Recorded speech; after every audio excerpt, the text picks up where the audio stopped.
behalf of the Mission of Nigeria, most sincerely welcome us all to this session. And Mr. Moderator, let me also stand on existing protocol because they are extremely important people. Everybody here is important. And just welcome all. And to say that I am sure I'm speaking on behalf of Cameroon, Chad, and Niger in saying that the real hosts are these countries. Everyone else is giving support because the devastation first and foremost affects these countries. And ours is really to come and really thank you for this great initiative. The devastation brought about by the conflict driven by a number of factors in that region is well known.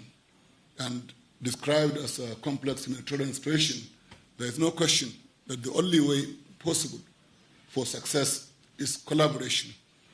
And while we are at it, we should state that in the last few years, we have been dealing with more or less a military approach to dealing with the problem because that was the most urgent at the time.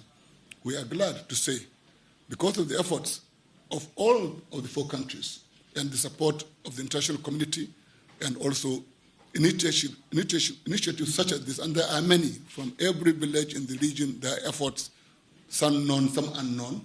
In every country, in the capitals, there are discussions like this concerning what can be done to address what can be addressed in the immediate, and also what things should we think about in terms of longer-term approaches.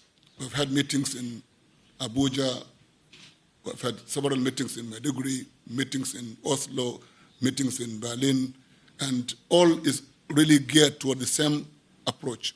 What support can be given? And support has been given, and results are clear.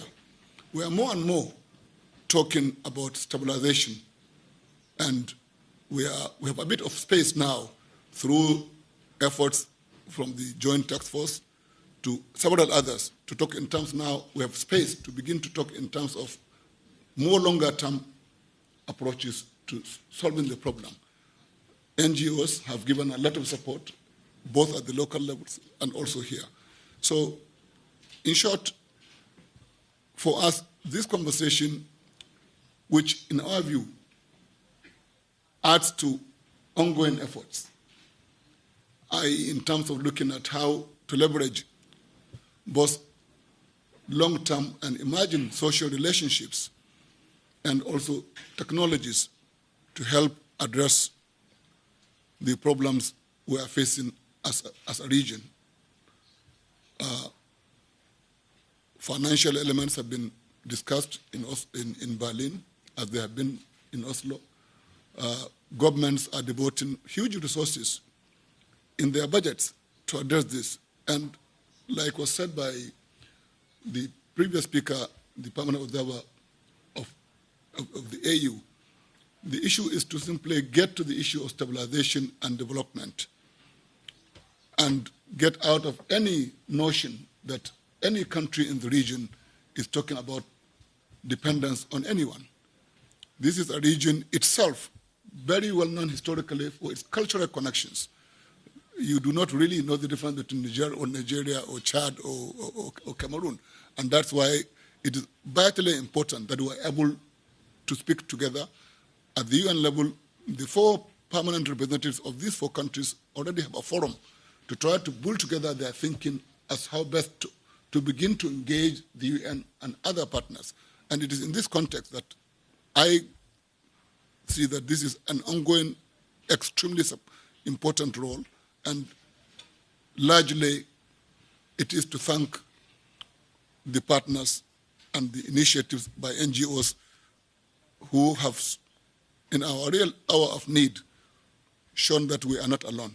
I think that's all I want to say on behalf of the Federal Republic of Nigeria. Thank you very much. Thank you very much. I have a question here also. I found our method is to agree on a philosophy, which is everybody wins with peace, everybody loses with war. Then you have to agree on the vision, and I think here is what we're talking about, the vision. The ambassador from the AU presented a vision, and you presented a vision. How do you coordinate the vision with the African Union to make them that you all agree on the same vision? Well, you see, the African Union is ours. We are not outside the Union. And the African Union cannot have a vision that opposes what we have.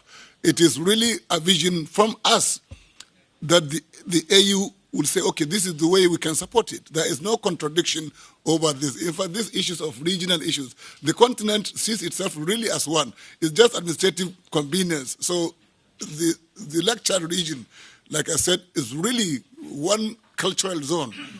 You go there, you ask, where is the difference? Let me tell you a short story.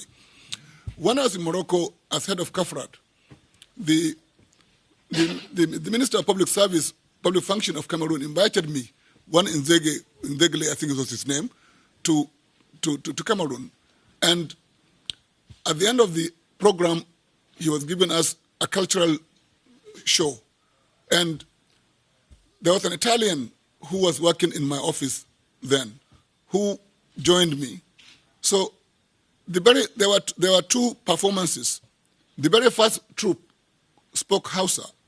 The next one spoke Fulfulde. Now I said to him, you see, even in my village in Nigeria, it is the two languages spoken. And this was in Cameroon. So you see, so this is just to tell you we are dealing with really one cultural zone. So really it is what it is. So there is no contradiction whether within the region itself or relating to the West and Central Africa zone and the AU. And our heads of state are extremely invested in what happens at the AU. Yeah. Of course, the African Union cannot dictate what the members should do. The African Union cannot dictate, but the members of the African Union or the members in this conference, are you on the same vision? This conference here? Yeah. No, you see, the AU has always worked, from what I know of it, I've never worked for the AU, but I've been a scholar of the continent. And the whole idea that civil society has a role has been well understood from the 80s. And so anyone who has something to offer, but offer it in a very clear way. Why I say clear way?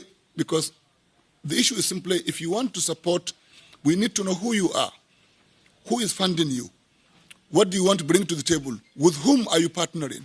And once these are clear, the AU has no problem, neither has Nigeria, which I represent, any problem. International NGOs are many in the country. We even have a coordinating body dealing with international NGOs. We have debates as to how international NGOs will work better in coordination with national NGOs. There's nothing unusual. Okay. Thank you. Thank you very much. And we of course want to give Thank you.